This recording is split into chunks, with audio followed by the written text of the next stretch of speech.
Hi. So I thought I might make a video on something I've learned over, I guess, the last, you know, like months to like couple of years of taking TNF alpha inhibitor and Humira. Initially Ambrel, as you guys all know, if you've watched my videos, or um, now Humira. I guess the biggest thing first is that the medication, it really does do wonders. I mean, you go from a state of extreme pain, like maybe this differs for, this is case dependent. Some people experience more pain, some people will experience less pain. For me, it was always just and it was painful. It was painful. Initially, it was very painful, but it was always just this constant nag that always just kind of was just there, and like it wore on me. And I'm sure like a lot of people know what I'm talking about. It just wears on you over time, and it just changes your like personality. You become a more pissy person. But yeah, it's done. This is like in no way like I'm not advocating for it in any way. I'm just like saying like how my experiences with it. So far they've been pretty good. So that's number one. They immensely help with pain if you have like this condition of mine's ankylosing spondylitis, and yeah, they're used for other stuff as well, like irritable bowel syndrome and whatever. I don't know. I can't say anything about the efficacy for those. I heard it's good, but this is just based on my experience. But okay, so number two, these autoimmune diseases, they're truly cyclical. And what I mean by that is like there are periods where you're completely fine, even with the medication you do well, and then there are times when you'll have a flare.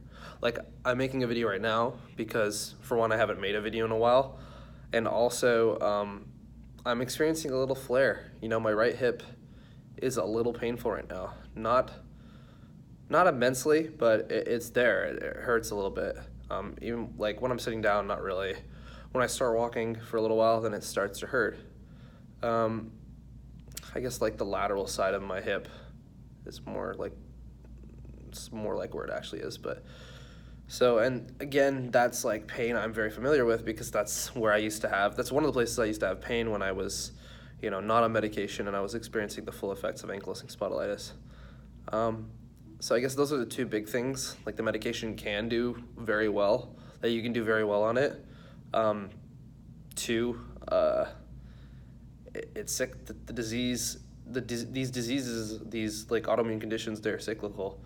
They vary in like presentation. Not presentation, but in symptoms. Like the symptomology, the intensity of the symptoms, it varies over time, regardless of taking medications or not. And I remember that was also the case when, I wasn't taking medication. There would be pain, and then sometimes there'd be more pain than usual. So, I guess if you are taking the medication, or, you're thinking about taking the medication, I mean, for one, if you're thinking of taking the medication, I mean, be aware of all the risks involved.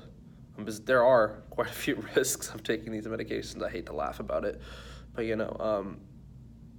just think about those risks. Talk to your rheumatologist, doctor about the risks as well, because it's not something you should do lightly. It took me a little while to do it as well, but basically, it's gone pretty well for me. And I guess those are the two things that I really wanted to get across for people that I guess are thinking about taking it, or are even taking the medication right now and are like, hey man, I'm starting to feel these symptoms. I don't know what's going on. I guess I can also only speak about myself for this. The pain lasts for like a week, couple weeks maybe. Even when you're on the medication, then the flare kind of goes away. This usually happens in the winter months as well, or like a stressor. I was talking to my rheumatologist about this, and yeah, it's just it's like a dynamic disease. So there's a lot of moving parts, but just be patient. If you're taking the medication, just give it a chance. And, sometimes things don't work sometimes, and I hate to say that, but sometimes things don't work, and that's when you talk to your rheumatologist and they can, you know, have a conversation about different medication or whatnot. So, yeah, that's all I really had to say. But I really want to get across the point that, you know, there's a lot of risks involved with the medication. I'm no way like advocating for it.